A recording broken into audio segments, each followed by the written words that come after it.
Oh, good morning, guys.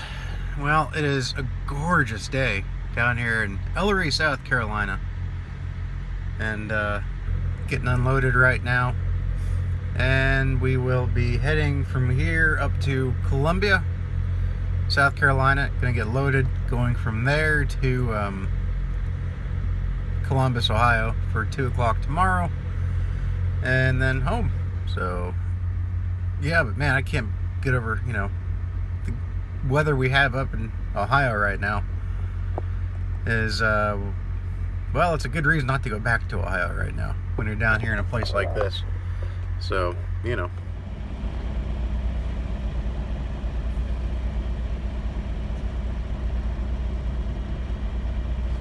All right, we're all unloaded here. Gonna head on over to Columbia. Gorgeous day. Being down here in South Carolina, I'm only about 90 miles from the cruise ship port out of Charleston. And usually when I'm down in this area, it's to go to that cruise port. So I'm really depressed that I'm not going on a cruise. What can you do, right? If I didn't have a job, I couldn't go on cruises. So it's a trade-off. Gotta work to play. Unfortunately, my next cruise won't be until March. It is now December 15th.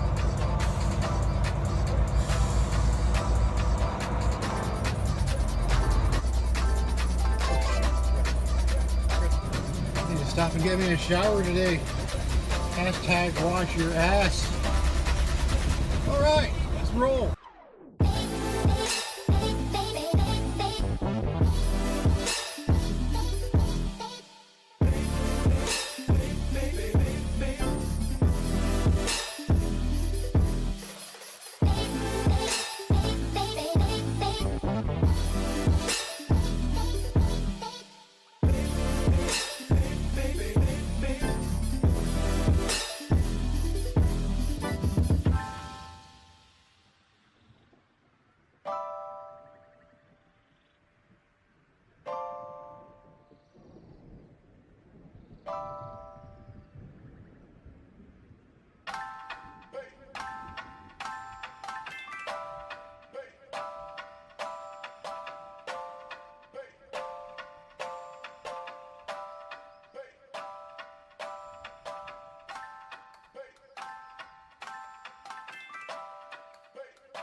Coming into the little town of St. Matthews.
place to back into.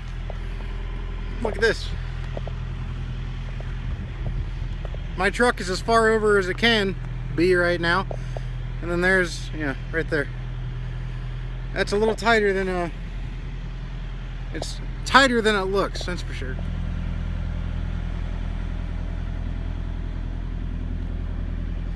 As you can see, it's pretty tight. Wally's right here in my way. Guys, that's close. Wow, that's close, all right. All right, now let's see if I can. Hey, look how close that is. Holy cow. Oh, shower felt great.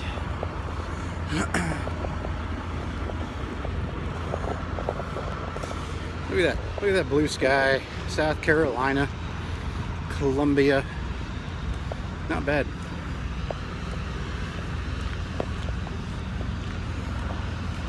Alright, I'm gonna be lazy. I'm just gonna drive up to the truck stop there so I can get my coffee, and then I gotta go back to where I dropped my trailer. It's kind of an interesting thing where I've picked up at, or where I am picking up at. They don't have a bathroom for the driver to use. So the guy said, well, if you want to, just drop the trailer in the door and bobtail to the Pilot truck stop. And I said, well, how about I just go take a shower? He's like, hey, I think you got time to do that. So dropped the trailer, came over here, took a shower. Probably not even done yet. So I'm gonna go run inside here and get my coffee. That way, once I'm loaded, I can just boogie on out of Dodge and head right on up the 77 back towards Columbus. What do you say? What do you say? Let's do it. Parker right here for right now. Right next to the sign that says no parking anytime. Don't worry, I won't be here for long enough to be considered anytime. Just remember, this is the Pilot that has the Dunkin' Donuts coffee. Screw Dunkin' Donuts. I really like the Pilot coffee. Why can't the Pilot have Pilot coffee? Alright, well. Guess I'm gonna go pick up my trailer and go up the road to the next Pilot. That's a real disappointment. Pilot, what the hell? I like Pilot coffee. That's why I stop at Pilot's. If I wanted Dunkin' Donut coffee, I'd go to a bloody Dunkin' Donut. The insanity is rampant.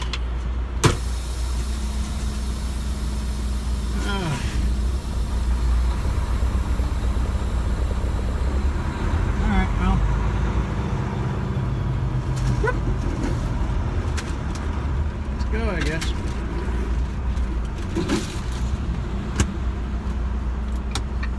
Alright. That's a bummer. That's a serious disappointment. Because like the nearest Pilot after this is like, I don't know, 50 or 60 miles north of here. I don't know if there's even another Pilot in South Carolina. Is there? Yeah, there is, at the 48. Yeah, 50 miles to the nearest Pilot. And what are you doing, JB Hunt? This says exit only, you dumbass. Thank you. Finally saw the sign. I saw the sign. He saw the sign and opened up his eyes so we could get the hell out of here.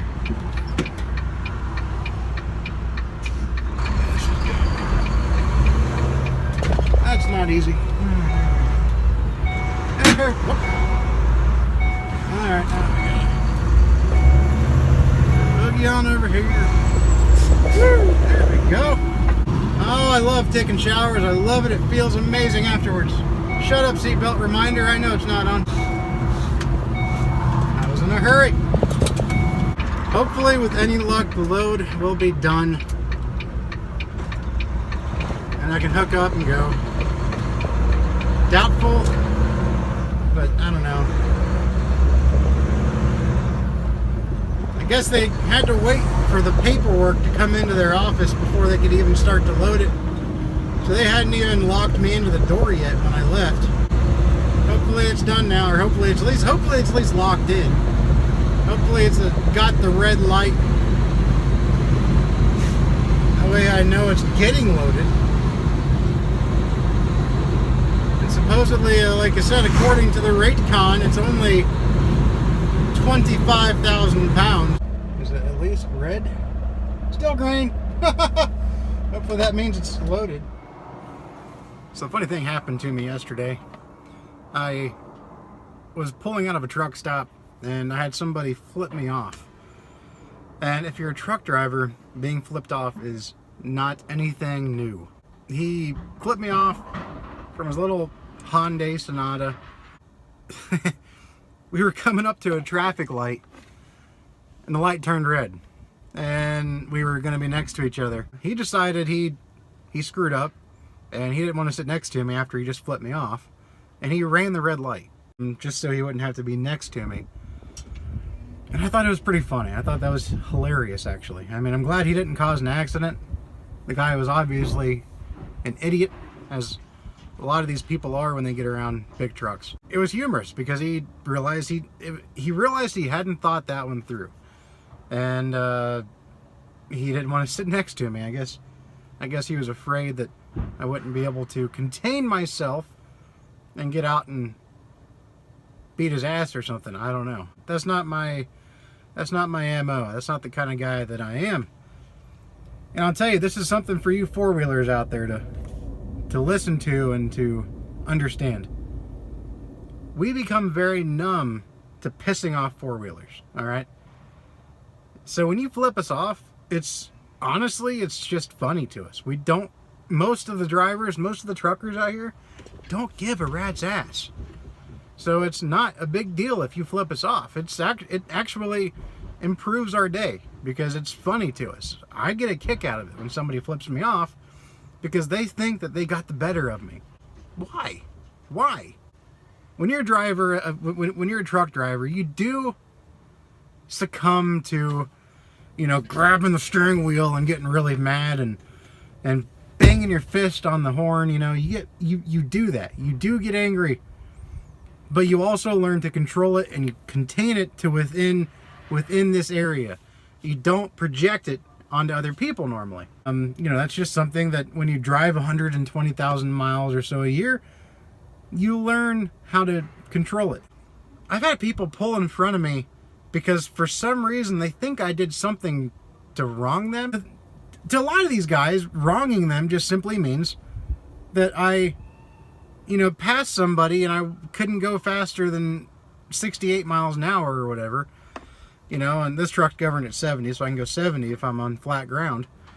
But, they might have to slow down a little bit, and they get mad about that. And they will think that you did it to deliberately disrespect them. And when you pull back over, they pass you, and then they swing back into your lane and slam on their brakes. Do I really have to explain the fallacy in that you're slamming on your brakes in a 3,500 pound car to get the better of somebody driving an 80,000 pound truck? The odds are not in your favor, my friend. You're going to be nothing more than a bug on my grill. And most drivers nowadays, most truckers have dash cams.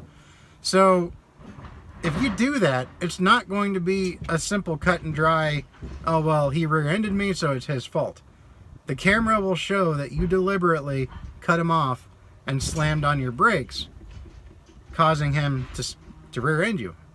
And then it will be the fault will no longer lie with the truck driver, at least illegally. Of course, the FMCSA, that'll be a whole different story. But legally speaking, it will not be at the fault of the truck driver. So you will have just kicked your own ass. I had a guy do that to me one time in the rain. It was pouring rain. He was driving a Chevy Suburban. And I guess because he thought he was in a Suburban, he thought, well, my SUV weighs 6,500 pounds. It's better than a little car. No, it's not. Well, he slammed on his brakes and I barely missed him. Barely.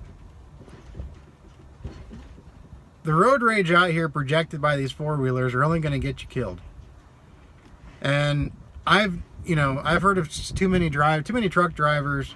I've known drivers that have taken somebody's life because of their stupidity in the four-wheeler. That truck driver, he's never the same again. He can't get back behind the wheel, not because he's not allowed to, but because his conscience is just getting the better of him. And, you know, he can't bring himself to get behind the wheel. This truck is, you know, for most families, truck driving is what pays the bills. Most families where, you know, where the man or the wife is the truck driver, I mean, where the husband or the wife is the truck driver, that's usually the breadwinner right there. You know, I mean, usually, I'm not saying, you know, that the other one doesn't get a better job sometimes, but usually, a lot of times anyway, the truck driver is almost sometimes the sole earner. You know, the mom or whoever will, like with my wife, she stays home. She chooses to stay home with the kids.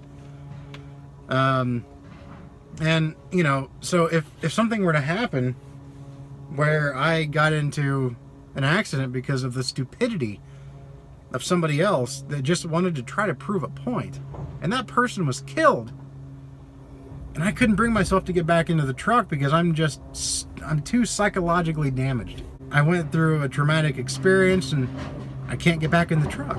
My 75 to 80K a year that I earn is non-existent, and I have to find an alternate means to provide for my family. You know, it's not worth it. The road rage is not worth it out there. And yeah, I'm not saying that the truck drivers are perfect. I don't want you to think that. You know, there are drivers that do stupid crap too. I mean, there are some drivers that project and do something to cause the four-wheeler to wreck. So, you know, I'm not trying to say that, but for the most part, we are professionals out here, and we go through it enough that we're able to figure out the ways to contain it within our little bubble so that it doesn't affect anybody else. Because like I said, I mean, yes, we're going to get mad. This is a very frustrating and very stressful job. And when somebody, you know, when somebody cuts you off and you know, when somebody cuts me off and they do it accidentally or they're not paying attention, I get mad. I do.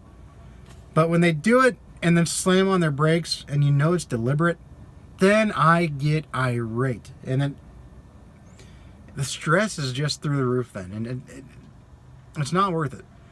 It's not worth it one bit. But I'm always able to contain myself. Just think about that, guys, when you're out there. You know, if any four-wheelers that aren't truck drivers are watching this, you know, just take the high road. Don't, you know, I mean, if we get in your way, or you think that we get in your way, you know, just pass us once we get out of your way. I mean, we don't deliberately get in your way. You know, most of the trucks out here are governed. You know, governed around 65 to 68 miles an hour. So when we pass another truck, and we can't go faster than that, it's not to piss you off. It's because we just can't go faster. So, you know, just keep that in mind. If you have to cancel your cruise control for a mile or whatever, half a mile, whatever, just, you know, that's just the way it is. If you want your goods to be on the shelf at your grocery store, if you want to be able to go to the car dealership and buy your new car, if you want to be able to do anything that involves buying something that you did not make yourself, then you need to have patience for the truck drivers that are out here, because we're the ones making it possible for you to do that. Without the truck drivers, nothing produced can make it to the shelves. It could be produced, but it wouldn't be able to go. It wouldn't be able to leave the factories. Wouldn't be able to leave the warehouses because there'd be no way to get it anywhere. Trains can only go so far. You know, there's not tracks going to the local Walmarts. You know, there's not tracks going to Wendy's. There's not tracks going to car dealerships. You know, there's not tracks going into the fuels into the gas stations where you pump gas into your car. You know, trains are only so good so far. So just keep that in mind if you get mad behind the truck driver. We're not doing it to piss you off. It's just, we don't like going slow any more than you do. But It's part of the job, and it's part of the sacrifice you have to make if you want to have the luxury of going to a store and buying something without producing it yourself. All right? It's just that simple. All right, I think they're done. I hear the dock plate raising back there. Just gotta wait for that light to go green. The suspense is killing me. There it comes. Still locked in though. All right, well, we'll see. Howdy. Howdy. You just need your John Henry. All right, that's a phone book. Holy no cow. 3 pallets. A 23? Yeah. Is there a piece of paper for each pallet or something? What's the weight on this? I have no idea. Alrighty. It said on the rate con it was 25,000. Does that sound about right, or is that an understatement? Probably, because they're just singles. They're not double stacked. Okay. All right. Should be fine. What am I carrying here? Cookies and crackers. Oh, okay. Oh, okay. So that's pretty light then. Okay. Big lots. Perfect. All right, man. All right. Thank you, sir. Appreciate it. Have a good one. All right. Got my key. Gotta wait for the air to build up.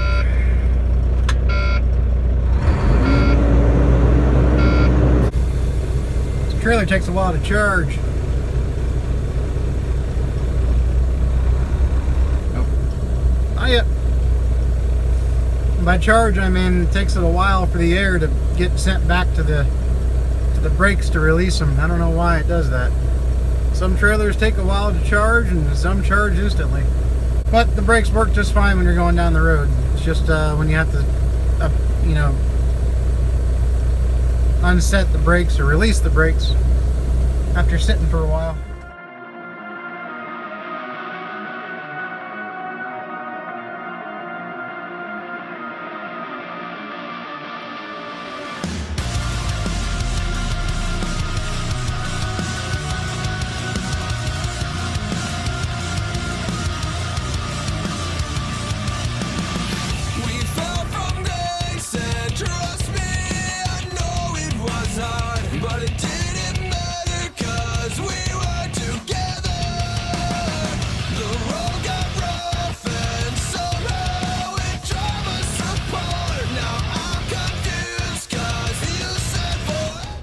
I am done for the night.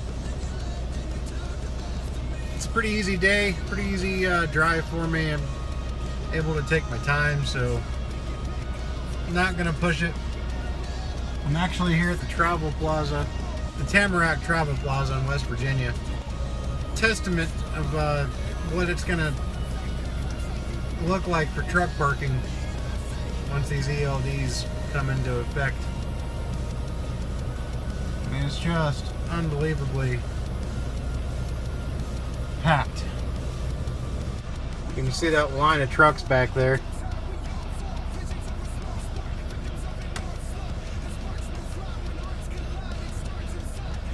Everybody's looking for a spot.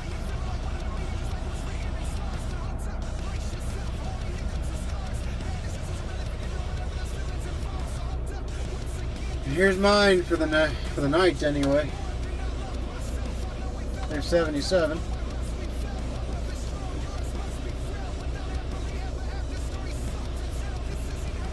Gotta do what you gotta do, I guess. So I guess with that said, I'm gonna go ahead and get off here and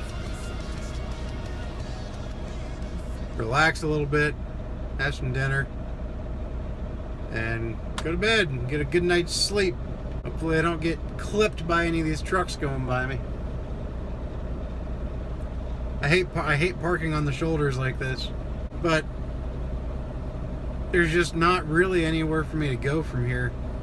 And the next place that I expect there could be parking is still another 3 hours away. You know, there's this place I'm at now, then the next place is, there's a little Travel Plaza a little ways up there on 77 before Charleston. And then there's that Pilot and Nitro, West Virginia, which is just a nightmare. I wouldn't even try to stop there. A TA, a couple exits after the Nitro exit.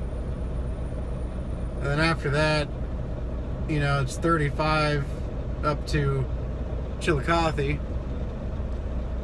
And from Chillicothe, I'll be grabbing 23.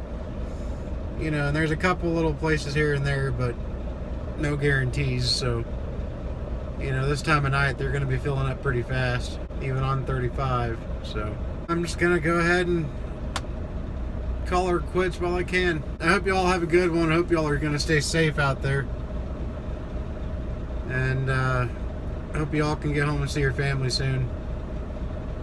I'll be seeing mine tomorrow. So y'all have a good one, all right? Later.